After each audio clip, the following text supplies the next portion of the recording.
Bonjour à tous, voilà, nous sommes heureux de vous retrouver pour cette nouvelle séquence des midis numériques.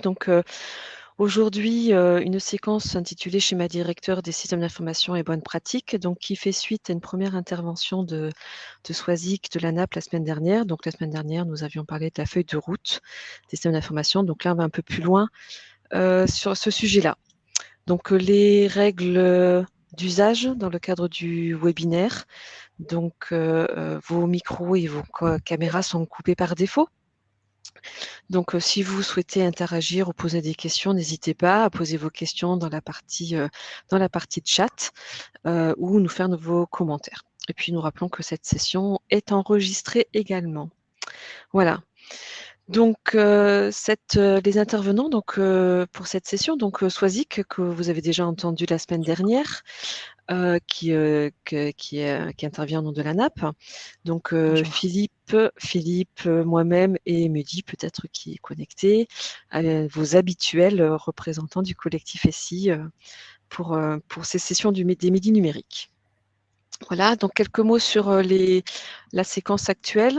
Donc effectivement, nous sommes en train de clôturer une petite séquence sur la gouvernance des systèmes d'information, qui a été faite et conduite sur le mois de janvier. On a parlé des métiers du SI, des intervenants, donc l'écosystème du système d'information. Et donc là, la semaine dernière, on a parlé de la feuille de route SI. Donc aujourd'hui, Swazik développera le schéma directeur des systèmes d'information.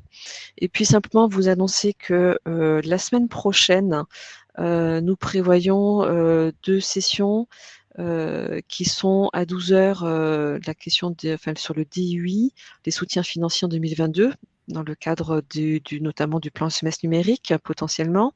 Et puis, sur la séquence de 13h30, une séquence qui sera plus de l'ordre du retour d'expérience, comment constituer une grappe pour répondre au plan semestre numérique. Voilà, donc ça, ce sera pour la semaine prochaine. Et ensuite, nous ferons une petite pause pendant les congés scolaires.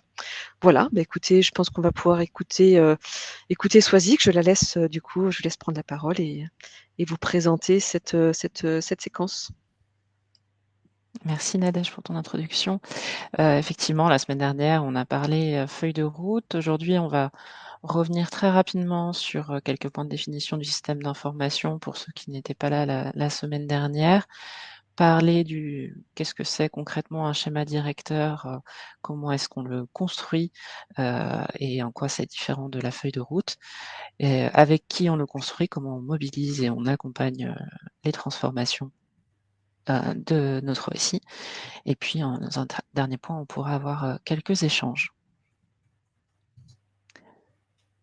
Donc, quelques éléments de définition, hein. La semaine dernière, on a parlé de la feuille de route, on a parlé du système d'information.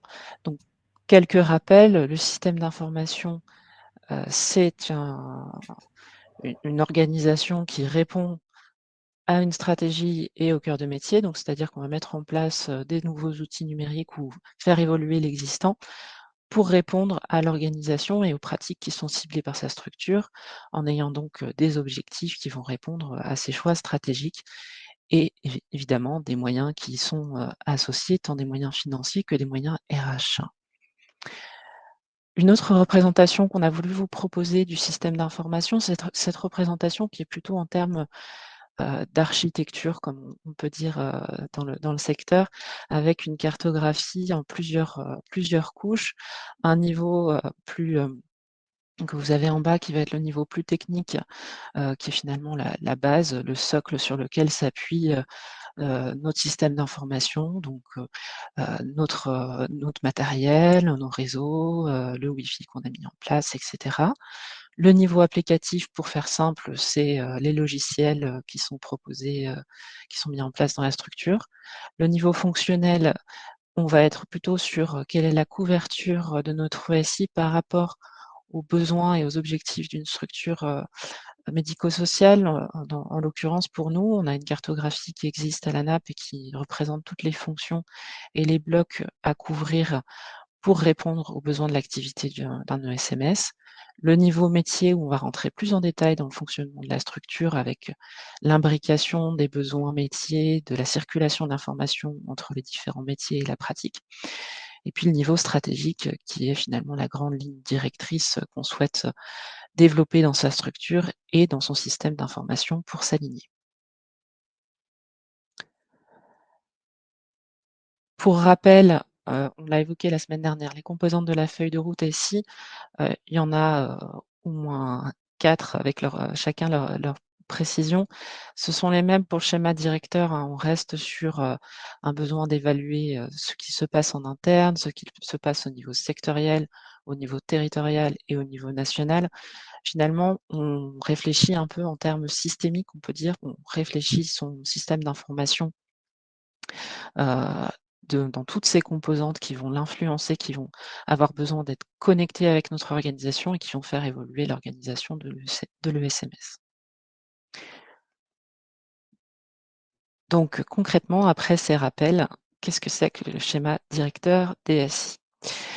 La semaine dernière, on a évoqué la feuille de route. On a dit que c'était plutôt une réflexion à moyen terme et sur, des besoins, finalement, d'évolution, rapide ou en tout cas, vraiment essentielle pour la structure, et pour démarrer sa transformation, la mise en place, d'outils numériques. Le schéma directeur des systèmes d'information, c'est un projet, c'est définir, une cible, pour l'organisation de ces systèmes d'information. Donc comment est-ce que l'information va circuler, avec quels outils? Finalement, on définit une cible idéale. Donc là, vous le voyez sur ce schéma, c'est du coup un projet qui est plus long, qui doit vraiment permettre de rentrer plus en détail sur l'organisation de sa structure et donc on pense en général sur un projet qui dure de 6 à 12 mois. On va avoir, des actions de communication, des actions d'analyse de l'existant, à la fois du côté de l'existant SI et de l'existant métier.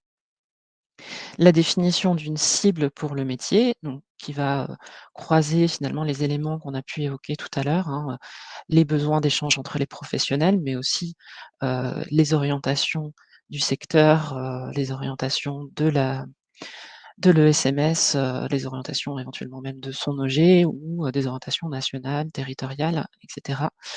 Et du coup définir une cible SI en regard de ses besoins métiers, de cette cible métier pour accompagner, la transformation, ou en tout cas la cible, des pratiques métiers avec des outils qui sont pertinents, et à la fois, outils, hem, heu, pardon, besoins techniques et besoins, outils numériques, logiciels, et cetera.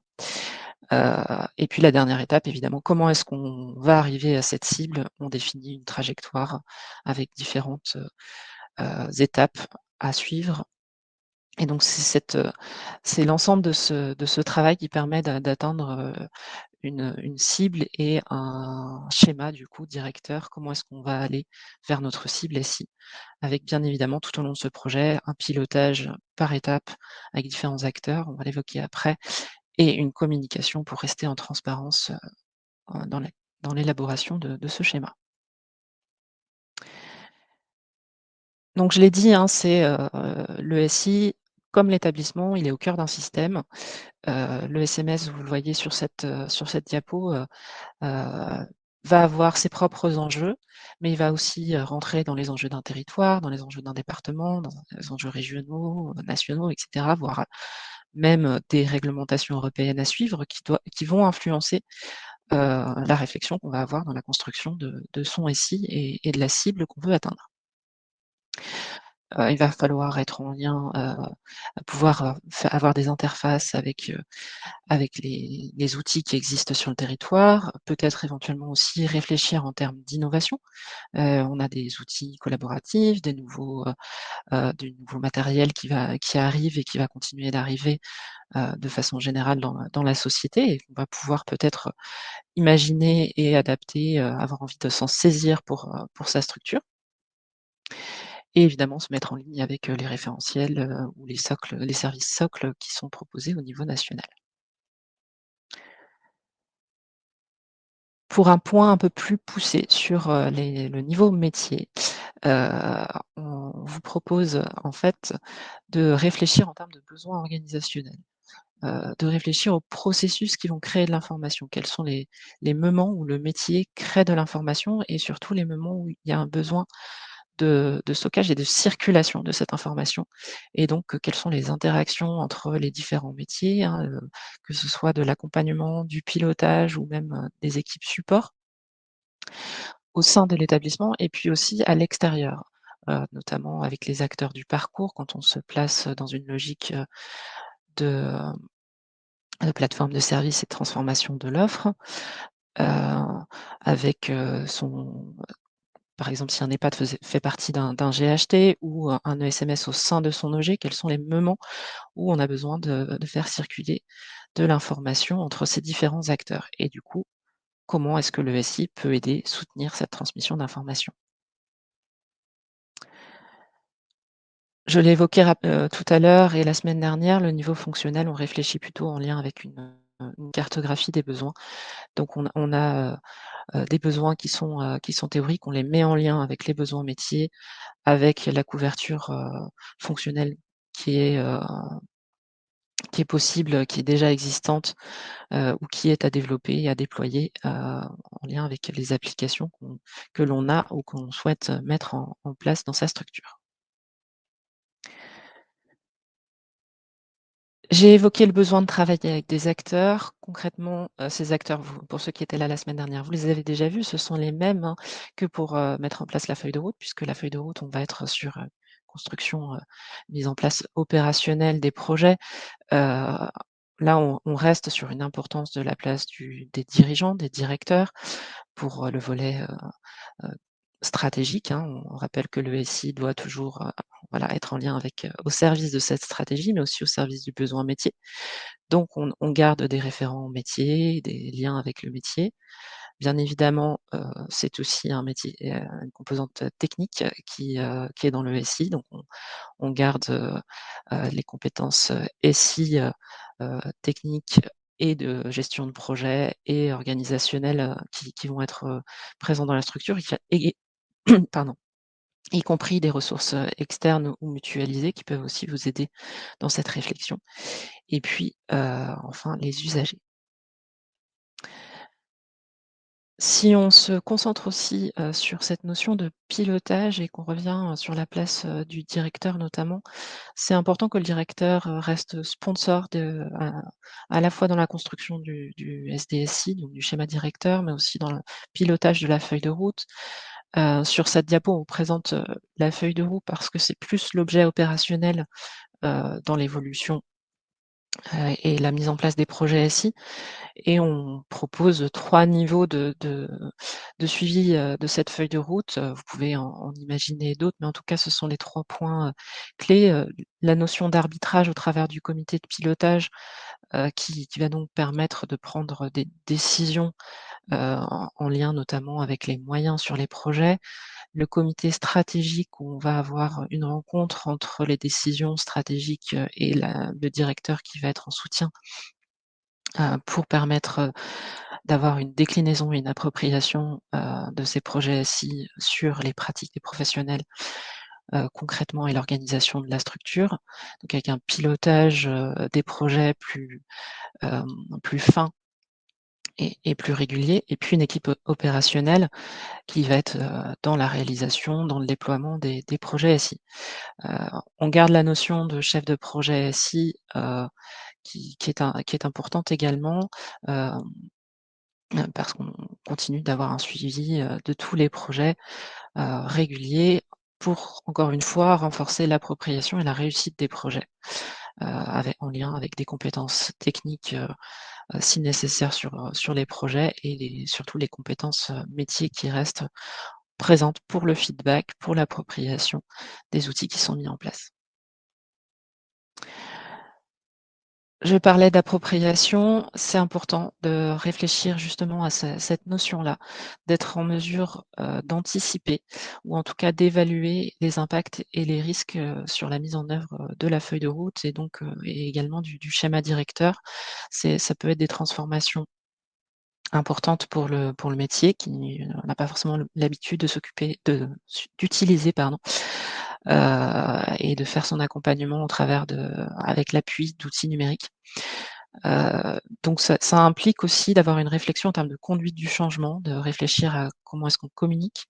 Je parlais de transparence sur la construction du SDSI, mais ça peut être aussi, le cas tout au long des projets, que vous allez mettre en place qui parfois peuvent être plus ou moins, impactants et donc à nécessiter aussi, de la formation des professionnels, de l'assistance peut-être plus poussée, à une période où on peut être plus réactif sur les questions des professionnels et encore une fois, comme on est dans une dynamique projet, un suivi du plan, avec des évaluations tout au long de ces déploiements de projets et de l'accompagnement du changement.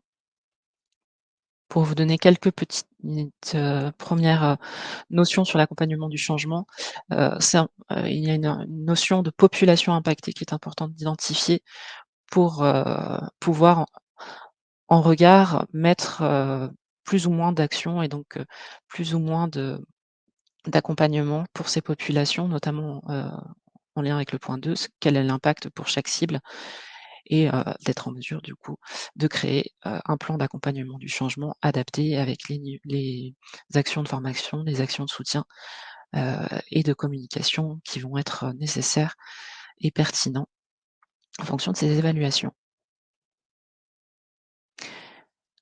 Donc concrètement, une fois qu'on a imaginé cette cible, qu'on l'a accompagnée, il faut quand même, garder, en tête que le système d'information, ça évolue en permanence. Même si on a identifié une cible, idéale pour, au travers de son SDSI, on l'a définie, on va commencer à la mettre en œuvre.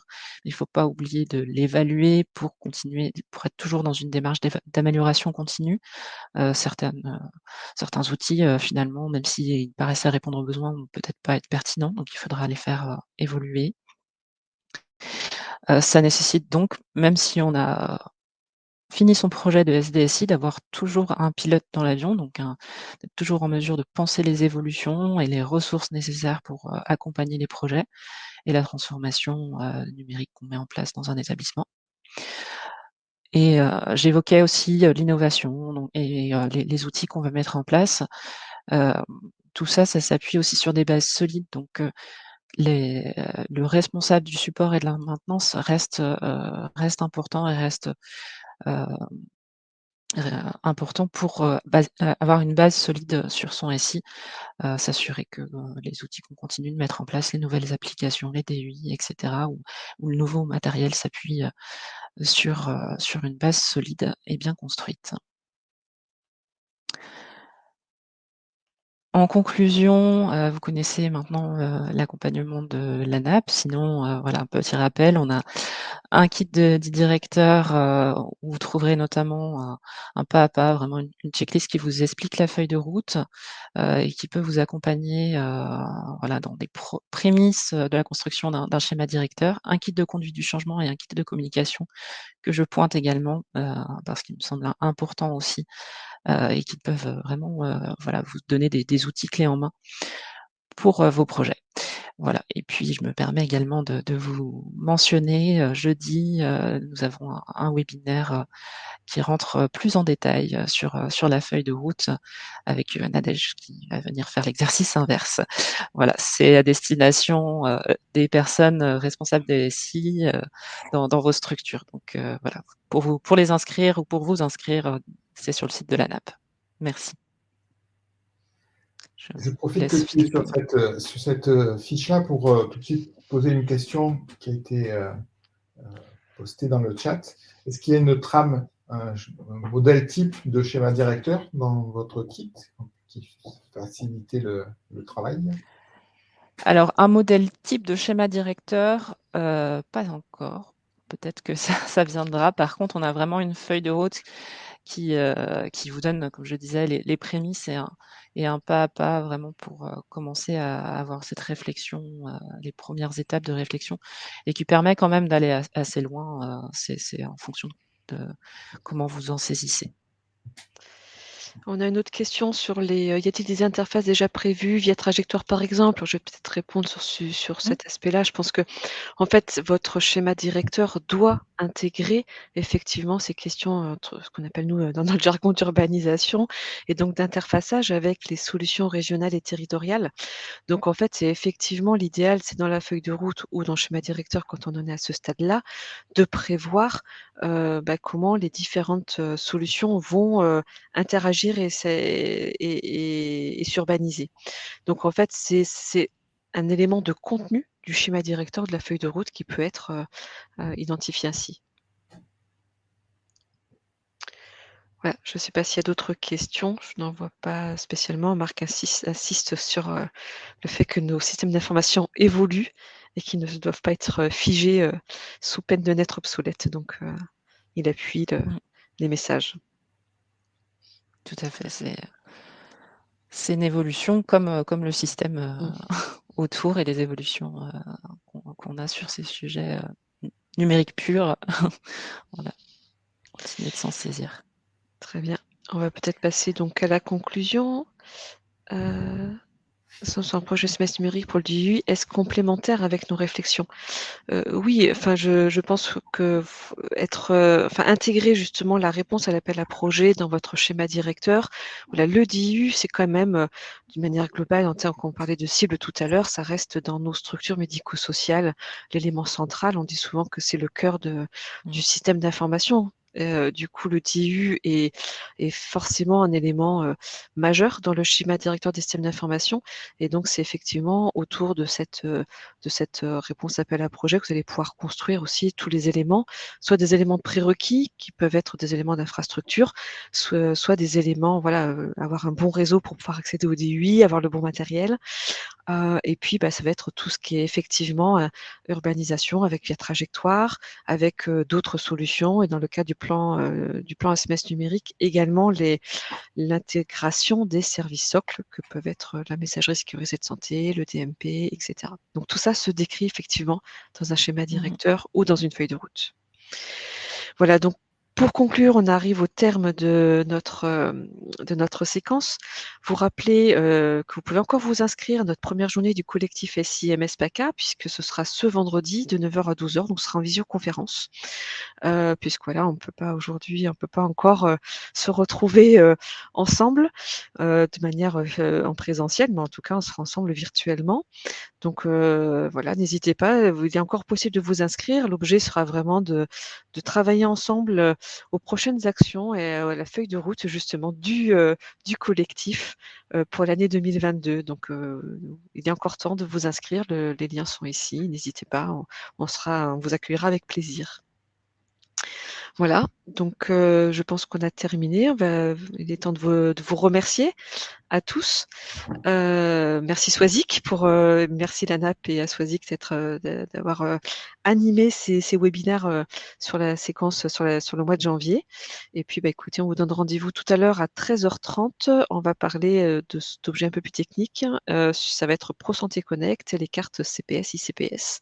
Voilà, donc vous pouvez revenir avec plaisir à 13h30. Merci à tous, au revoir. Merci, au revoir. Au revoir.